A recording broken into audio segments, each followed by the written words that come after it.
Good afternoon. So I have a little bit of a workbench update, something new and different for me. Um, I've been kind of shown the kits as I unbox them and then the end result, but I figured I'd go ahead and start doing a little more of the in-process things. So this is the, excuse me, this is the Katusha kit that I unboxed earlier, and it's partly done. What I've gone with is a winter camo scheme. Did the winter whitewash, and then I'm currently in the process of starting the weathering, the rusting, and the other assorted chipping stuff that's going on. This is a decent look at what the whitewash would look like prior to doing any of the dusting work. It just goes down, and all I did, this is all brushwork. Everything I've done here has all been brushwork, and it's a good experiment and practice for me. I'm enjoying it. You can see how in some of the spaces where the white pools, and when you're doing the whitewash using this method, you really are doing exactly that, a white wash. You're doing a heavy white wash over and over and over and over. And I put probably about 8 or 9 coats to get it to that level of white. This is about 3 coats right there at the bottom here. That's where I took all of this prior to starting with the weathering. So then you build it up to that level, and then you start banging it back. You start dirtying it up, you start wearing it off. And these multiple levels of where the white is and isn't is along the lines of what the Soviet vehicles were looking like. They basically slapped this whitewash on, and then it would just wash right off over time. I really didn't care because these things weren't lasting very long anyway. Was if they're still around after a month or so, they'd slap another coat on. They'd just spray this crap on, and it was just getting sprayed on in the middle of winter. It'd freeze on the vehicle. They didn't care, and sometimes it was off, sometimes not. It just was. It helped break into or break out the vehicle's silhouette against, the Soviet winters. So what I'm doing is I'm trying to duplicate some of that, and you can see I'm getting some of that white beaten back here, getting some of the rust and dust to start to show. And this, I'm only getting started with this one at the moment. There's when this goes together, I still have to finish the driver and so on. This actually is all of this stuff pops off, so I can still get to all of the. So I can still get to the thing. So there's that heavy white layer down at the bottom there that's still got to get beaten back, chipped up. And then once I've given it the layer of where that I'm after, that I'm going for, then I'm going to start. Then we move on to the mud and dirt and so forth. So the wheels are only partly done. And that's on purpose because there's no point in me finishing them just to get a muck to go back again. It allows me to be a little bit sloppy. Started doing a little bit of a oil leak around the tank, just basically making this thing look used and abused. I have not started any of that on the framework. That once I get the vehicle, the truck done, I'll go ahead and move on to the framework. At which point I'll do the missile rocket or the rocket missile rocket. Gee, the rocket cage here and its launchers. Do all the rockets, do the launchers, get them worn down as well. This is a really nice kit. I'm enjoying it. I'm really taking my time and having a good time with this. Doing this with brushwork is new and different.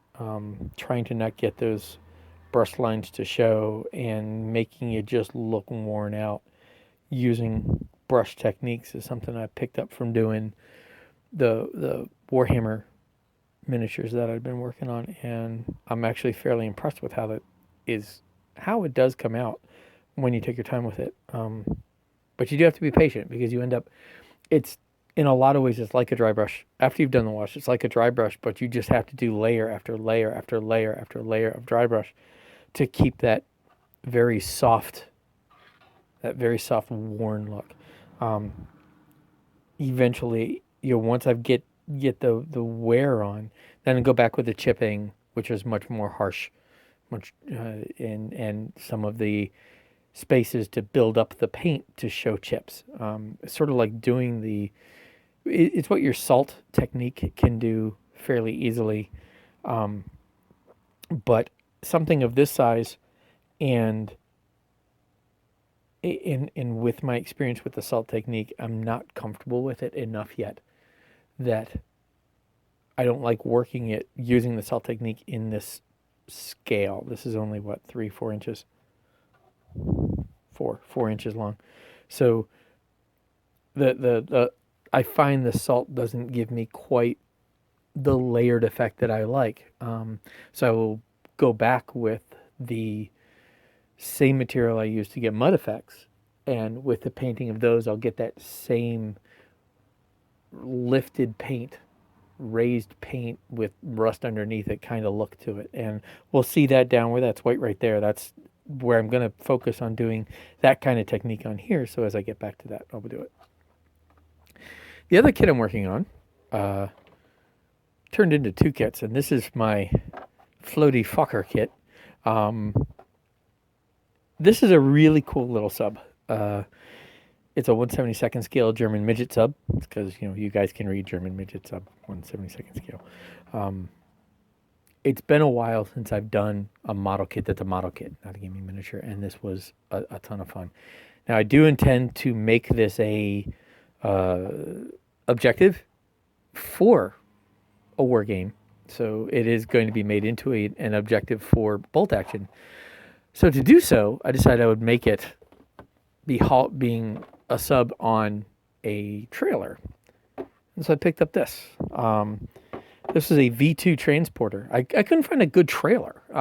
There just isn't a good 156 scale trailer to haul the sub on. So I figured, let's take this. Let's take the V2, and then I could probably modify it and put pads using green stuff, and then tie this thing down and make it an objective. It's a trailer with the midget sub on it that can be an objective to fight over. This kit is very interesting. This is really my first experience with a Ukrainian kit. There are, like this one, like I see, both of these are Ukrainian. None of these have locating pins. None of these have locating guide tabs or anything like that. It's just your hull halves, and your pieces. You stick them together. You follow the instructions and you put them where they tell you to put them. This is the sub so far. I was doing some of the sanding, and I wanted to see if I got most of the seams done. It actually went together better than I thought. I was anticipating my skill set to be challenged by it, but this went together very well. I really like this little sub. It has the white base for that's the paint scheme I'll be going with. The trailer. This is the trailer. I've got green stuff on it right now. I still have to cut it and trim it and shape it. This thing was entertaining. So all of these pieces here are, this right here, are all separate pieces. You all glue them down and you stick them where they tell you to stick them. There's no locating holes, no guide holes, and these are really, really fiddly, which was all kinds of fun. It's been a very long time since I've done something like this, and this is a great deal of entertaining. So I will clean up the pads, organize it. This finally had time to harden and get to the shape I need for this to rest in it. So the sub can now rest in there. So now I'll clean up the pads and make them look more like pads, so that when I paint it up, it can look like a sub on a trailer will then be a base, and for you non-gamer types, it'll be just a little a little mini diorama about the size of the trailer itself. And for us gamer types, we'll just stick it on the playing field and we'll fight over it. So hey, look, the Germans are hauling a mini sub somewhere. Let's go steal it from them. Or if you're a German player, let's go get it where we need to be. Send it down the Volga, something like that. Entertaining. These two kits are the first time in probably 20 years I've done a kit that wasn't expressly a gaming miniature. And it's a lot of fun. It's a ton of fun. I'm having a blast with this. And a lot of the kudos go out to a group of folks that I found recently that pretty much build models and talk about it and have fun with it because, it's fun. And I just want to give those guys, the Fokker group, a big old thumbs up for being as energizing and helping wake up the modeler that's been sleeping. So that's sort of the up-to-date, as they say over there.